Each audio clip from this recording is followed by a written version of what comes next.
Hey everybody, welcome to the Real Results Show. This week we are talking about qualifying the right clients and how to onboard them. If you are ready to dig in, drop the word client, C-L-I-E-N-T, client into the chat, and we are going to send you the top 4 questions you must ask your clients.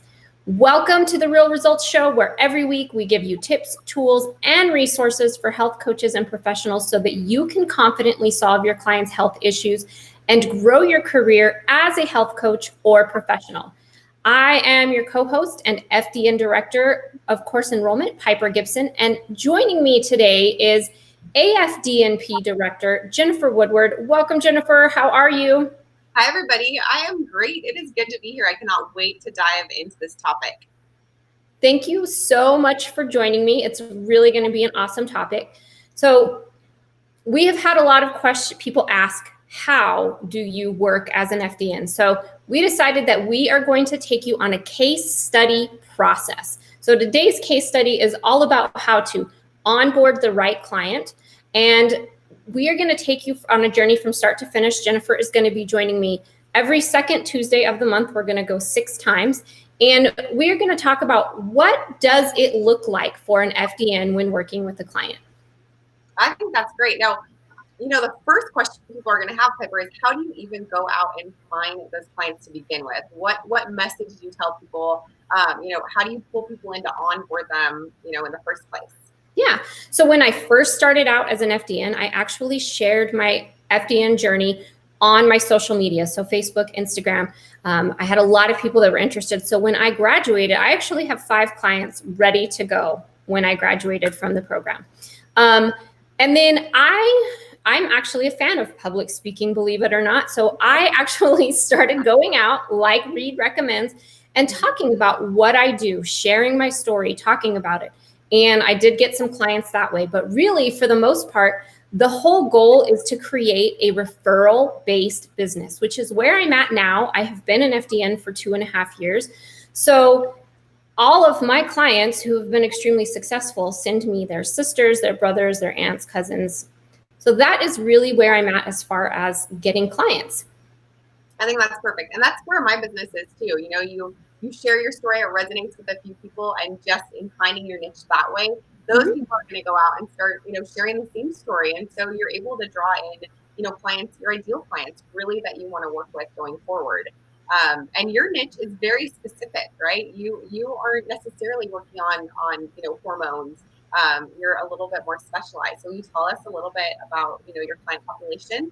Yeah, so I work with families who are lost in diagnosis. So I find that a lot of times people will get a diagnosis and they just are not sure how to approach it. They feel like diagnosis is going to be like that. Oh, they have all the answers, but then they get a diagnosis and they're like, well, what do we do now? They aren't given the advice. They aren't given that step-by-step that they need to help heal the body.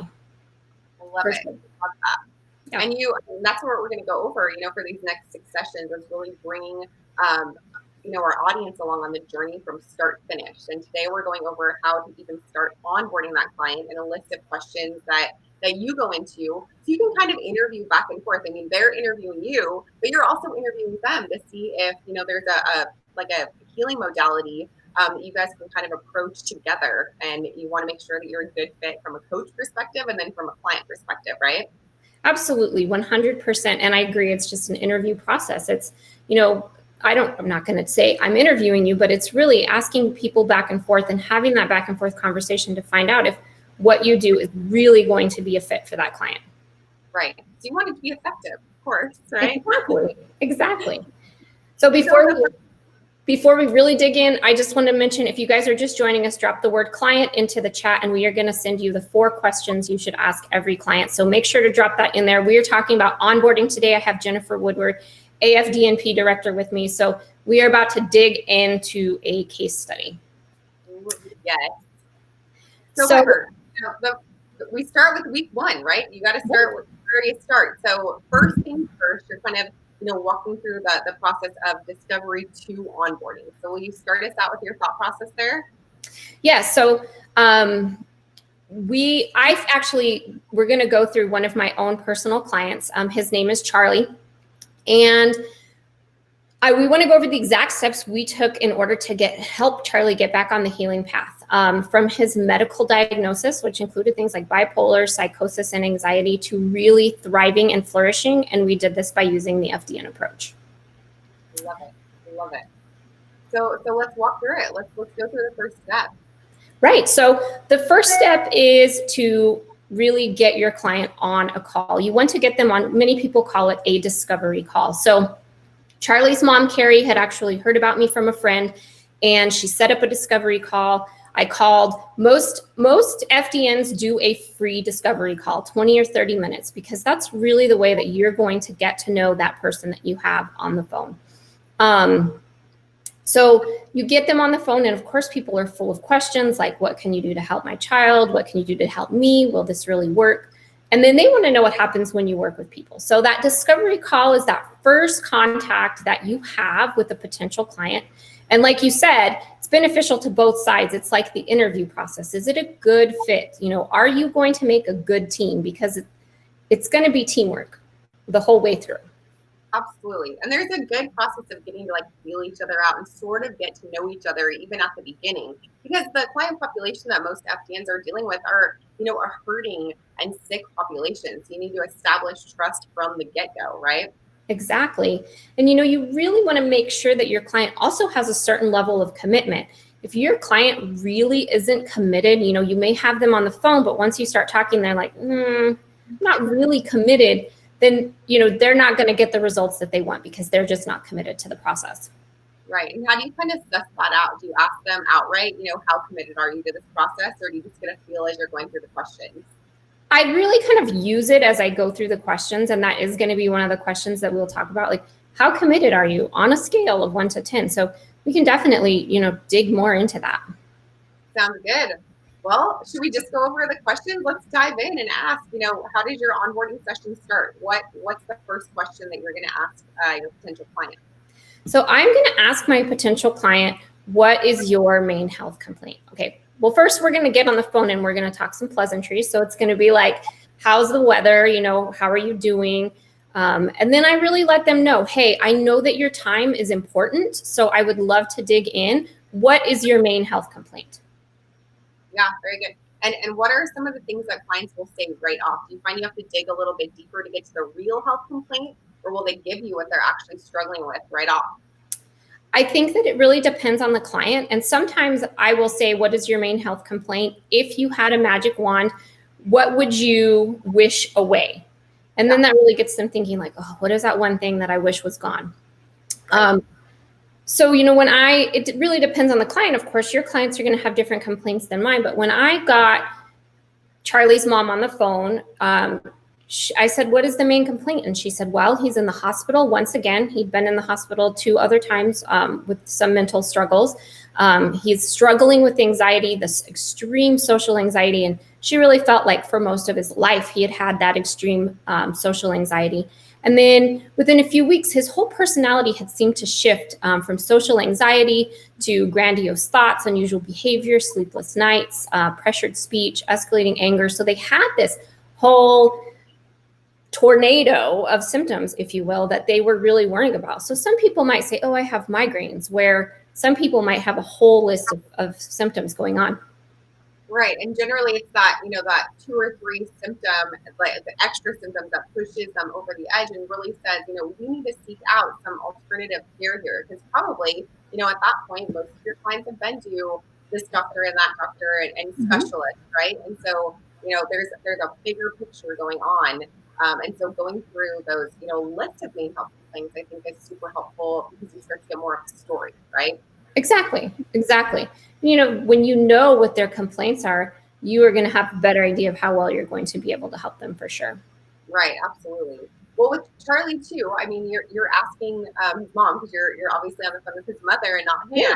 So you're asking her, right, how long has this been going on, and what's kind of led up to it? Is kind of where you go next with the interview process? Right. So the next question I'm going to ask is, well, how often does this bother you? How often has this kind of thing been going on? And she really expressed to me that it had gotten progressively worse over the past few years. So, it started out mild with the social anxiety and then progressively just got worse, which can happen for a lot of clients with a lot of different symptoms, as you know. Right. Yeah. And that's a good question too, because the longer it's gone on, the more it's going to bother them. And this is just going to increase compliance as you start working together. Like, I am sick of this. I do not want this happening anymore. Especially if you're a mom, you'll move heaven and earth to make sure that, your child can feel better. Right. Yes. 100%. Yeah. Right. And so then where does the onboarding process kind of go, after that? What questions will you follow up with after you get an idea of the time frame? Right. So the next thing we kind of cover is, what have you tried so far that has or has not worked? And at this point, your client is going to really express those things that have or have not worked. I've been to 15 doctors, nothing has worked. Or, I tried the keto diet and it worked really well. So it really depends on the symptoms. When it came to Charlie, they had been in and out of the hospital, and she really wasn't confident that any hospital or private practice knew exactly what diagnosis fit her son. They had such severe psychosis along with mania and depression that all they did was really try to find an antipsychotic medication and mood stabilizer that would alleviate his symptoms. So she really felt that nothing had worked. Ultimately, nothing was working for them. Absolutely. And that's really where a lot of our clients will come to us after, exhausting all other possibilities, right? Right. Not one doctor could really give them a reason why this was happening. All they could do was watch, monitor, and prescribe. She really felt like that just wasn't going to cut it. Right. Well, since your clients come to you post-diagnosis, but Charlie didn't actually have a diagnosis, and since we can't diagnose, treat, or prescribe, are your wheels already starting to turn though? And you're thinking, I've seen similar patterns in some of my other clients. And so were you able to give, the mother hope and say, I think I can help you? Yeah, absolutely. So, when I said, has anything you tried so far worked? She said, no, just absolutely no, nothing had worked. And so at that, while we get to the rest of the questions and, at the end of the call, we really talk about, yes or no, I think I can help you, or no, I don't. But at this point, I'm thinking, these are some really great answers, and I'm getting a lot of valuable information that I can use to really decide if they're the right fit for me. This is just a kind of a personal question, maybe one that some of our, attendees would have. But do you ever feel like there is a situation where it's a little bit overwhelming? You feel like maybe I can't help this person? Or are you always pretty confident that your FDN skills can bring that person back into balance?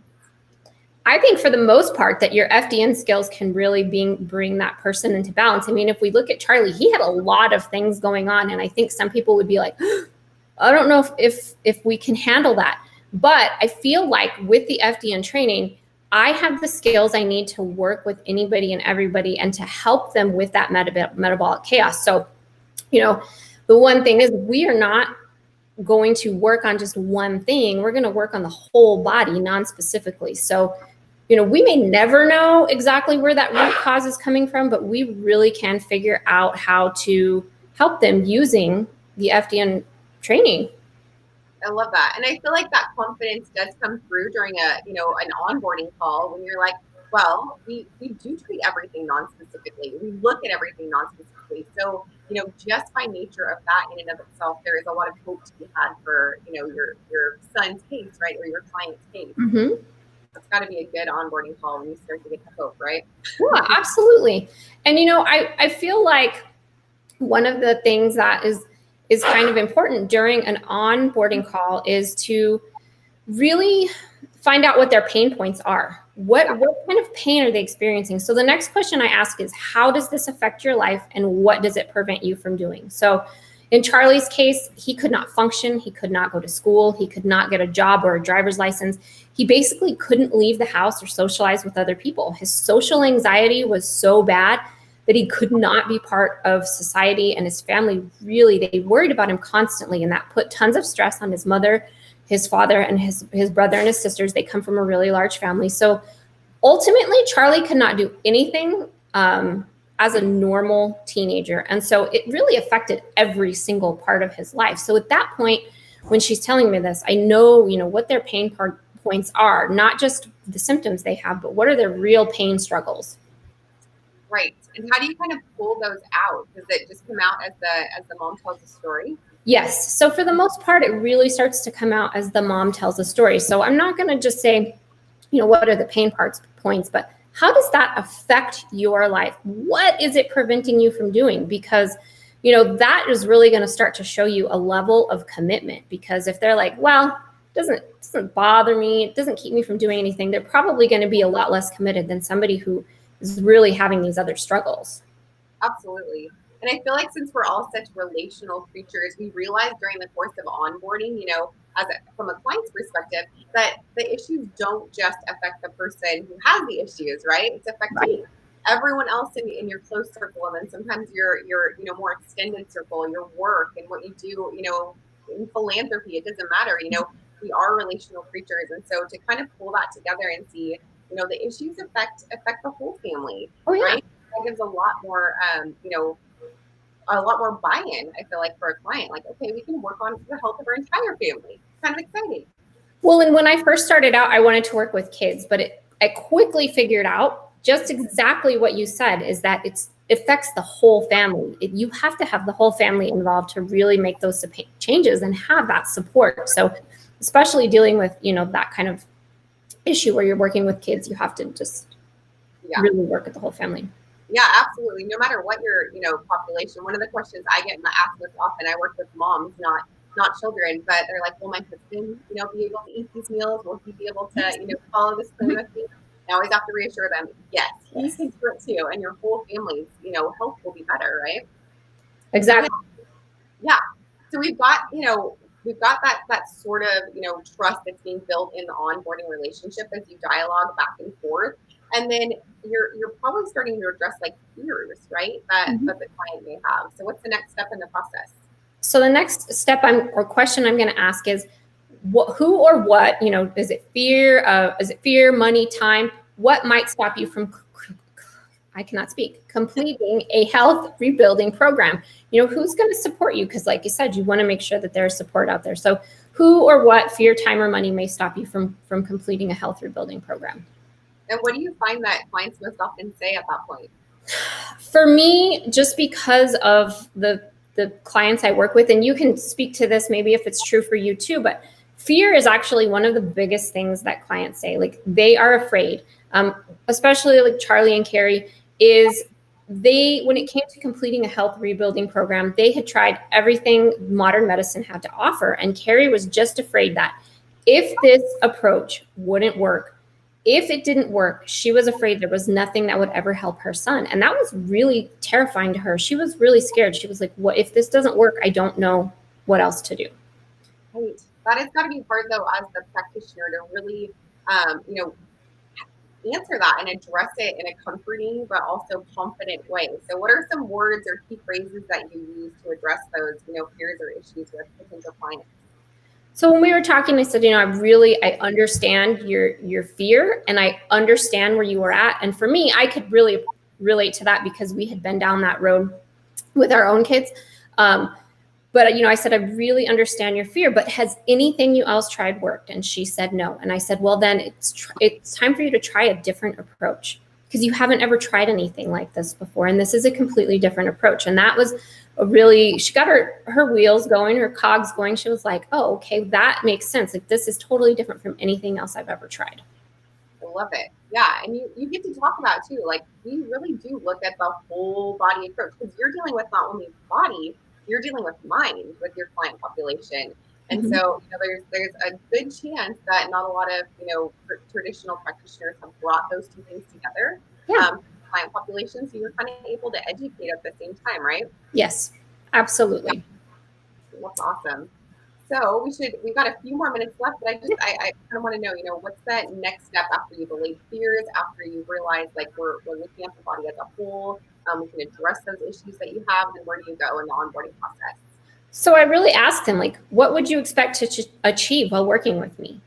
For Charlie and Carrie, he was in the hospital at the time, so she was really speaking for her son, but she said her main goal was to relieve his symptoms so that he could have a life, so that he could function in society. Yeah. And then that last question that I ask is, this is really where I'm going to gauge their commitment. So on a scale of 1 to 10, how important is it for you to solve this? So for Carrie and Charlie, they were a 10. Carrie told me that she would be 100 if that was an option. She wanted to do anything and everything she could to help her son. So, if I get someone who says I'm a 7 or an 8, I really tell them, I don't think you're really ready to commit to this program. If I get someone who says I'm a 9, well, why are you a 9? What's keeping you from being a 10? And then if they're a 10, we talk about, okay, how can you get started on the program? And then we go through those. I talk about, would you like me to tell you a little bit more about how I work? And then I kind of explain what I do. And then I tell them about my packages, and we work through that for sure. I think we need a whole talk just on packages, figuring that out. Although we do have some resources over in AFDNP for Jen's talk on that subject. But, that's something you want to have a clear and concise and approachable option, to offer to your clients once they decide, okay, I'm on board. Like this works out. Let's do it, right? Right. And I think that's the important part of packages. And I think that some clients need an option. So I know for me, I offer 3 different packages, of different price levels. They have different value to them because, some people are on a budget. Right. Exactly. So what would you say the top 3 issues that really stood out from this initial onboarding call with Carrie were? So for me, the top 3 issues, once we really kind of dug in, was definitely Charlie's diet. He was eating a standard American diet, that typical, poor nutrient diet. And whenever he was sick or at home, the only source of happiness came from drinking sugary drinks, eating sugary snacks, and fast food. So like pancakes and syrup. He was eating pancakes and syrup every day in the hospital. And for the most part, Carrie felt like it was wrong to keep letting him eat this way. But because she was told there was no connection between food and what was happening to him, because he was always in that crisis mode, she didn't want to take the food away from him. But it really kept adding to that fire. So, that really stood out to me when we talked through what was going on. Sure. One of the other things was suppressing symptoms. So, Charlie was on 5 different medications. Medications are typically not designed to heal, but as we know, are used to cover up and suppress symptoms. They really make the body shut up, be quiet, go down. So acting as a patch or Band-Aid and not really healing the root cause or the underlying issue. And that continues to grow. And really, I feel like symptoms are your body's way of telling you that something is wrong and your body's crying out for help. So with Charlie, this was really huge. What was going on in his body that needed so much suppression through medications? Absolutely. And then what about the stress component? Did you figure that was going into it? So, while you are in FDN, one of the things you learn is really about how stress affects the body. And so for Charlie, stress was a really huge component, and it's really a significant issue for most, if not all of our clients, I think. But for him, it was that normal daily stress exacerbated by the diet, the medication, his lack of sleep, his lack of exercise, nutrient deficiencies. And he was really stressed to the max, which causes that cascade of symptoms and dysfunction that we really see when it comes to metabolic chaos. Which is so surprising that it can happen, at that young of an age. His mom had said that he'd struggled with these issues for a really long time. So I can't wait to dive further into this case because I know the outcome, and I can't wait to share that with everyone. But the great work that you were able to do. But kind of to recap today, the onboarding process really does. You have to have a plan, right? Right. You have to establish rapport, and then you have to really have the confidence that you're going to be able to help whoever is coming to you for help, because we do have the tools to be able to help almost anyone just by not treating one thing specifically, but going after everything non-specifically, right? That's right. FDN is really like the next level. If you want to be a functional health coach, FDN is where you are going to learn all of those skills to really go out and be successful and to help change lives. And that's one of the really awesome things about, going through the FDN program. Totally agree. Yeah, you're very confident on the clinical side when you come out of FDN, and you just can't wait to go start sharing this knowledge with people because you know how it's impacted your own life, and you really just want to get out and start helping people improve their own health.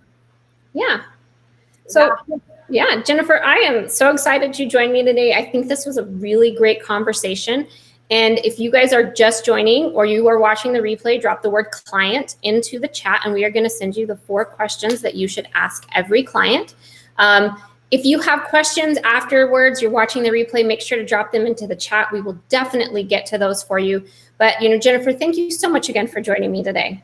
Thanks for having me, Piper. It was super fun. I look forward to these. Yes, you're welcome. I'm glad you came on. Like I said, we are going to be doing this every second Tuesday for the next 6 months. We've got about 6 episodes we're going to go through.